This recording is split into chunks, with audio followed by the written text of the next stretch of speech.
Hey guys, so I'm getting ready to take a group of kiddos camping. These are youngers, so we'll be setting up a whole kitchen with a tent above it, and it's a lot of fun when you get to do camping trips like this where you have a little more when it comes to amenities. But I wanted to go over camping stoves real quick because I've noticed that a lot of the stoves that have been donated to those who are up in the North Carolina mountains who need them for cooking, a lot of them have been propane or butane stoves. And when it comes to cold weather camping, we're heading into a much cooler season. A lot of times propane and butane, those things can freeze. They're actually not ideal for colder temperatures. When you're up in the North Carolina mountains, it can get pretty cold up there. And I thought this would be a good time to review this because we are heading into the winter season. We will have winter storms. You will need alternative methods of cooking. And so I figured, why not just quickly go over a couple of these options so that you know what they are and you know why it's more beneficial sometimes to have something that runs off of white gas.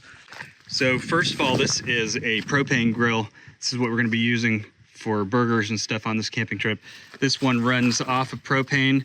One thing you want to make sure you do is always have this at a tilted slant. This is where you get your gas from. The rest of this is actually liquid. But these propane tanks, they can freeze. It takes a very low cold temperature to freeze them, but they're also pretty heavy. So a lot of backpackers don't like them, but they can get cold enough to freeze. A lot of times when you run them, you'll notice some frost building up on the outside, but it does take a lot to freeze a propane tank. These butane tanks are something that a lot of our older scouts use because we encourage them all to use camping, hiking stoves and personal stoves. So you'll see a lot of them using these. They all run on butane. The problem with butane is that it actually freezes faster than propane does. And a lot of people run into a problem with these types of stoves specifically during cold weather because they will freeze. What you could do is you can, right when you start it up, boil a little bit of water, put some hot water in a pan. If you're using a mess kit, then one of your flatter mess kit dishes, and it only takes just a little bit of hot water. But then sit the butane down in that hot water and you should be able to use it for quite some time. But if you just turn it on and you're trying to cook off of it, it will freeze up, especially during the winter time. Now these over here, these are a relic, but they're a lot of fun, and I want to pull these out to teach the kids how to use them because, like I just said over there, things tend to freeze. And so if we're teaching our kids how to be prepared, we need to teach them how to use white gas.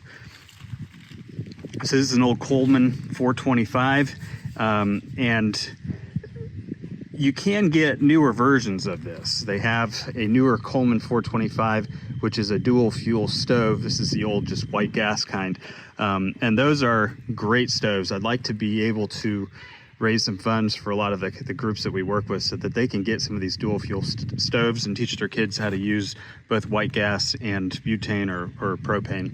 But these are really easy to use, and the white gas does not freeze over the wintertime. I just tested this one out. That one is still working, even though it's a dinosaur.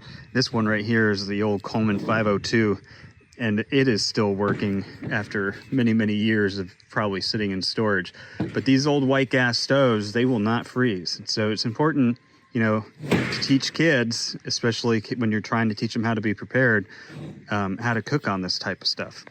Like I said, they make a lot of stoves that are much newer than that still operate off of white gas. And you can get white gas delivered to your home by Amazon. We just had some MSR super fuel come to our house via Amazon because otherwise you can't buy white gas around where we are. So there's lots of ways to get it, and it is a lot more reliable when we get into those colder temps. So it's one of my goals to teach kids how to use this stuff so that they're better prepared in the event that, as they get older, they have a bad winter storm, they're going to be able to cook for their family no matter what happens. I mean, obviously there's always the ability to cook over fires and things like that, but this is just, learning how to be prepared, how to have the right gear. And I think all of you probably know that when these type of things happen, if you had a white gas stove, it would make things a lot easier for you. So anyway, I just figured I'd share that little tip with you guys. And yes, even with extreme mountaineering, you can run a butane camping stove, just like I told you. Put a little hot water in the bottom of a dish, keep that butane just warm enough that you can cook on it for a little while. But they even will say that after a certain period of time where you're trekking, the white gas actually comes out to be lighter weight because of how many butane tanks or how many propane tanks you'd have to carry with you. It's just a little more efficient. We'll say that there are dangers with white gas. Obviously, the gas is heavier, so it stays lower to the ground. If you're not careful, you could light the ground up around you if you had it running and you didn't realize it. But there are just so many benefits to at least having one of these on hand. Like I said, a lot of this stuff that I'm pulling out here are relics. I'm kind of going through the old camping gear that some of these groups have, making sure it works. I'd like to be able to raise some funds through our Rural Youth Development Fund to be able to get some newer gear circulated back into some of these groups to help teach these kids preparedness, how to cook, how to survive in the outdoors.